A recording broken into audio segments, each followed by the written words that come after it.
Bueno, ya habiendo comprendido y analizado justamente lo relativo a lo que es la radiación y entendiendo, digamos, la naturaleza de lo que serían los rayos X, tenemos que pasar justamente al análisis de lo que sería la radiología dental.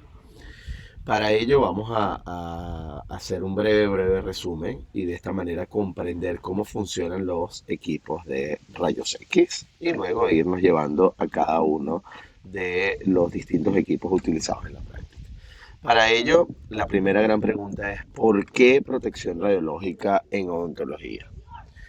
Tenemos que comprender en primer punto el hecho de que en un consultorio moderno dental tenemos una gran variedad de equipamiento radiológico, intraoral, panorámico, cefalométrico, con VCT. Hay varias personas propensas a lo que sería la exposición a la radiación, no solamente los pacientes que se realizan los estudios, sino también los odontólogos, los higienistas, otros pacientes, trabajadores, por ejemplo, como el caso administrativo. Entonces es necesario entender y comprender si es o no justo realizar la protección radiológica en este tipo de centros. Hay una elevada frecuencia de estudios radiográficos a nivel mundial. De manera conservativa se estima una cantidad aproximada entre un poco más de 1.5 mil millones por año, ¿sí? Lo cual justamente nos está hablando definitivamente de una escala muy importante, muy significativa de estudios dentales. Adicionalmente, en el caso del Convincity, definitivamente en la práctica dental hay mayor dosis en pacientes que una radiografía, por supuesto, 2D y una radiografía panorámica. También ya vemos con mayor frecuencia, disponibilidad y uso de este tipo de equipos. Incluso tenemos la oportunidad de haber instalado o sea, y de haber realizado los controles de calidad en un equipo, un Convincity, pero utilizado por otorrinos, es decir, un centro especializado de otorrinolaringología colocó un tomógrafo de este estilo justamente para hacer valoraciones de sus pacientes. Entonces es muy importante, teniendo en cuenta todas estas consideraciones y un porcentaje relativamente alto de radiografías pediátricas en odontología, por ejemplo, utilizadas para la evaluación de caries, la planificación de tratamientos de ortodoncia o desórdenes o evaluación de desórdenes del desarrollo, evidentemente arrojan y nos muestran que debemos tener entonces sí una evaluación importante de la protección radiológica en este tipo de áreas. De igual manera, tenemos, por ejemplo, el tema, por supuesto, del problema de autorremisión en odontología. Puede incrementar la frecuencia de exámenes imagenológicos comparado cuando son enviados por un radiólogo. Y el problema obviamente se agrava con la introducción del Convincity en odontología, no solamente por las consideraciones económicas, sino también por el tema de las consideraciones legales, es decir, esa imagen protectora no está en línea con el principio de justificación y debe evitarse. De igual forma, bueno, por supuesto, el entrenamiento y la experiencia para interpretar imágenes de Convin y, por supuesto, realizar los parámetros técnicos u optimizarlos para garantizar la menor cantidad de dosis de radiación. Por otro lado, recordando un poco el tema de radiación, cuando hablamos de radiación nos referíamos a transmisión de energía en forma de ondas o de partículas a través de un determinado medio. Teníamos el caso de la radiación electromagnética, que habíamos visto que era desde las ondas de radio hasta las ondas gamma. Sin embargo, para el caso dental nos vamos a concentrar, por supuesto, en los rayos X. Es radiación de tipo ionizante. Y como es ionizante, sabemos que puede producir iones cuando interactúa con la materia. Esto quiere decir que, por ejemplo, ante la interacción o ante la colisión de este tipo de radiación con el ADN, podemos generar una serie de efectos, una serie de efectos directos en donde la radiación interactúa de manera directa, por ejemplo, con la molécula de ADN, y vimos que podíamos generar una serie de alternativas o de modificaciones en ella, y unos efectos indirectos que tienen que ver justamente cuando se genera lo que conocemos como la radiólisis del agua, es decir, la radiación interactúa con el agua, rompe la molécula y genera ahora una, unos nuevos reactivos, unas nuevas átomos o moléculas que pueden llegar a conformar o a generar diferentes tipos de daños. Podemos generar unos iones hidróxilos y también podemos generar el caso de peróxido de hidrógeno. En cualquier caso, vimos entonces que podíamos tener dos tipos de efectos biológicos de esa interacción de la radiación con la materia. Por una parte, aquellos que suponen una baja dosis, mutaciones celulares relativamente pequeñas, pero que pueden ir dirigidas hacia las células germinales o las somáticas, dando lugar a efectos hereditarios o leucemia o la producción de cáncer, por ejemplo, respectivamente. Y esto es lo que conocemos como efectos probabilísticos o estocásticos. No tienen un umbral de dosis determinado, sino que conforme yo aumento la dosis, aumenta la probabilidad de ocurrencia de estos efectos. Por otro lado, tenemos el caso de los efectos biológicos con altas dosis, en donde tenemos una muerte celular, y conforme yo aumento el número de células que han sido llevadas a este tipo de muerte celular, también conocido como apoptosis, se genera la pérdida de la función de un determinado órgano, luego también pudiera estar afectando sistemas y de esta manera al organismo. Esto es lo que conocemos como efectos determinísticos o reacciones tisulares nocivas. En el caso de dosis de radiación, es importante tener en consideración algunos aspectos, ¿no? Porque vamos a ver justamente, bueno, ya sabemos que los rayos X producen daño, pero ¿qué tanto daño pueden producir los rayos X que utilizamos en el caso dental o no producen daño? Eso es lo que vamos a ver a continuación. Para ello tenemos el caso de, digamos, tres conceptos importantes. Lo primero es la dosis absorbida. Cuando hablamos de dosis absorbida nos estamos refiriendo justamente a la energía promedio impartida por radiación ionizante a una cantidad de masa, es decir, cantidad de energía absorbida por masa, por unidad de masa. Esto supone entonces, bueno, por supuesto que un rayo X determinado va a tener una cantidad de energía que va a ser absorbida en el paciente y hay otra que va a lograr ser transmitida y que va a formar la imagen radiológica.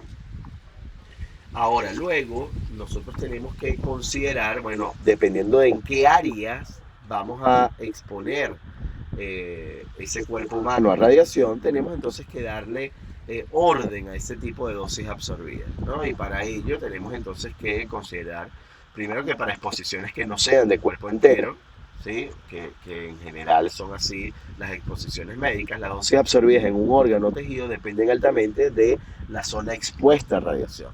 Así que fíjense ustedes que, por ejemplo, con un rayos X típico para una radiografía intraoral, fíjense ustedes el porcentaje que es alrededor del 0.1% de la piel recibe rayos X directo con una dosis alrededor de 2 miligray, otro 0.3% recibe alrededor de 0.5 miligray y el 99,6% recibe casi 0 miligray.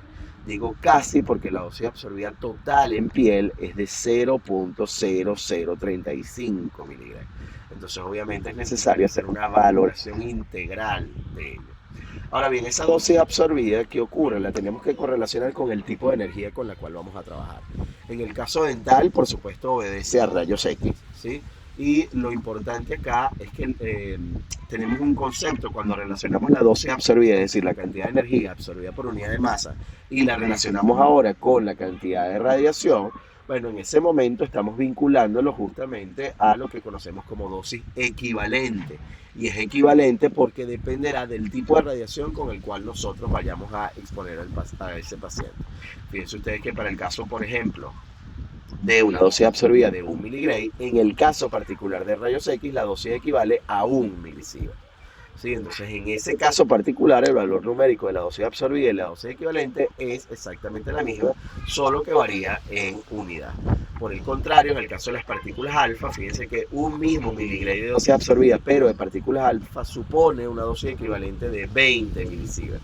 De esta manera, estamos relacionando, si ustedes observan acá abajo, fíjense ustedes rayos X, rayos gamma, ese factor de ponderación del tipo de radiación es 1.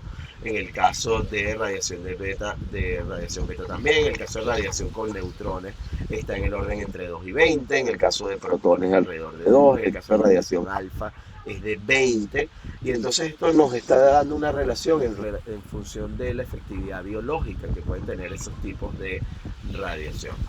Luego, si nosotros queremos ser aún más específicos, es decir, vincular ahora la cantidad de radiación con la cantidad de radiación absorbida, la cantidad de energía absorbida con el tipo de radiación y además con el tipo de tejido, es lo que conocemos como la dosis efectiva. Aquí tenemos una suma ponderada de tejido, de las dosis equivalentes de todos los tejidos u órganos en el cuerpo, y de esta manera podemos entonces hacer unas valoraciones en función de los determinados efectos. Los factores de ponderación tisular, WT, están determinados por el ICRP, por la Comisión Internacional de Protección Radiológica, y periódicamente son revisados. La última versión es la publicación 103 del ICRP del año 2007, y es importante porque estas publicaciones están basadas en datos epidemiológicos y experimentales. Obviamente parten desde sobrevivientes de ataques con bombas atómicas, el caso de Chernóbil, por ejemplo, el caso incluso de Fukushima ha sido evaluado, pero también con accidentes que han ocurrido en el sector salud, y de esta manera nos permite entonces tener una valoración real de qué es lo que ocurre a este nivel. Un WT más alto implica una mayor sensibilidad a la radiación, mayor probabilidad de efectos estocásticos para ese órgano o tejido en una dosis equivalente dada. La suma de todos los factores WT es igual a 1, y de esta manera fíjense ustedes cómo se destacan algunos órganos de interés para el caso de los exámenes dentales. Sí, el caso de esófago, médula ósea, tiroides, superficie ósea, obviamente glándulas salivales, incluso la piel. Entonces es importante, sí, considerar que definitivamente, a pesar de que nosotros tenemos factores que pudieran ser claves, por ejemplo el caso de la tiroides, que siempre es un tema de bastante debate, ¿no? Tanto con la mamografía como con el caso de la radiografía dental, definitivamente vemos que es un tejido que todavía puede suponer una cantidad de radiación más importante, ¿no? Cosa que en el caso de médula ósea no ocurre. Fíjense entonces que para el cálculo de dosis efectivas tenemos entonces que suponer o sumar lo que es la dosis equivalente a nivel del cerebro, a nivel de la tiroides, de la médula ósea, de las glándulas, y dependiendo de esas cantidades de dosis multiplicadas por los factores de ponderación tendremos entonces la dosis efectiva total.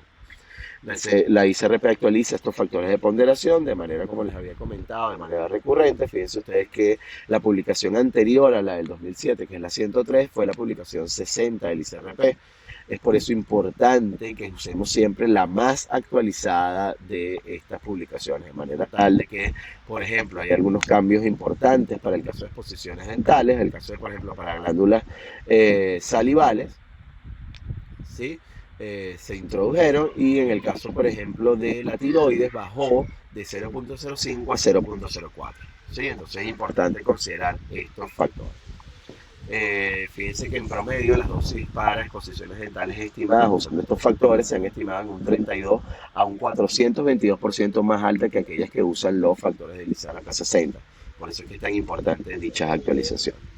Ahora bien, ¿cómo estimamos la dosis de nuestros pacientes? Bueno, lo podemos hacer a partir de fantomas antropomórficos, los cuales nos permiten representar un paciente estándar, adulto, pediátrico, femenino, masculino.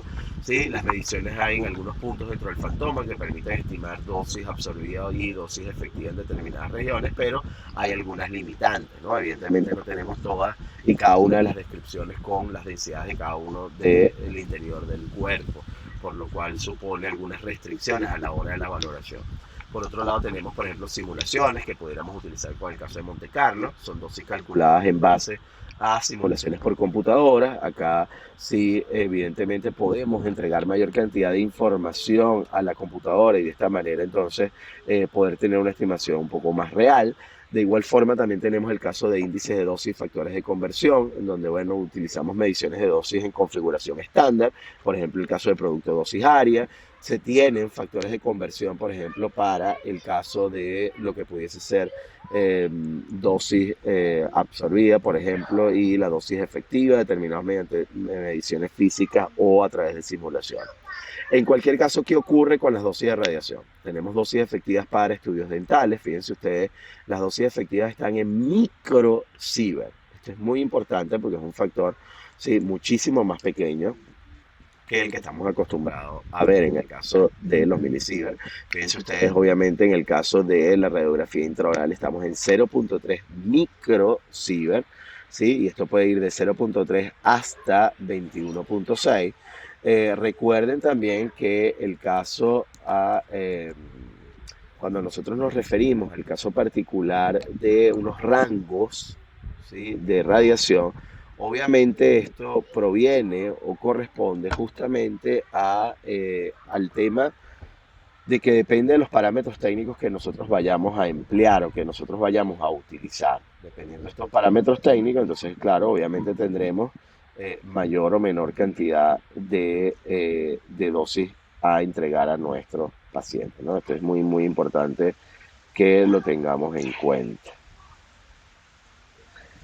Por otro lado, fíjense ustedes qué ocurre. Tenemos el caso de la radiografía panorámica, de la radiografía cefalométrica lateral, del Combin CT, el caso de la tomografía, eh, por ejemplo, a nivel de mandíbula axilar, y obviamente fíjense ustedes cómo los rangos pueden variar sustancialmente. El caso de las dosis efectivas de los exámenes radiográficos dentales son relativamente bajas. Muchos de los órganos y tejidos reciben radiación nula o casi insignificante. Por ejemplo, la combinación, obviamente, de dosis efectivas a nivel de colon, pulmón, estómago e incluso seno, la contribución del 48% a la dosis efectiva, pero no recibe una dosis como para un examen dental típico. Esto es importantísimo a la hora de definir incluso qué tipo de riesgos pudiéramos tener debido a estas exposiciones. Fíjense ustedes que los riesgos estocásticos de radiografías dentales son limitadas en algunos tejidos, ¿sí? ¿Y qué pasa con esto? Creo que es bien, bien importante considerar estos dos aspectos del tema de las dosis. La frecuencia de los exámenes radiográficos son altas, ya lo hemos conversado, según valores de la USCARE, este organismo adscrito a Naciones Unidas, el 17% de todos los exámenes médicos en las regiones con nivel de atención salud 1 se han venido incrementando, ¿sí? Correspondería del 100% al 17% corresponde al tema dental, así que es un tema bastante importante. Y fíjense ustedes, el 32% de todas las radiografías simples en Europa suponen el tema dental. Así que haciendo estas estimaciones y considerando la dosis colectiva es un punto bien importante a considerar en este caso.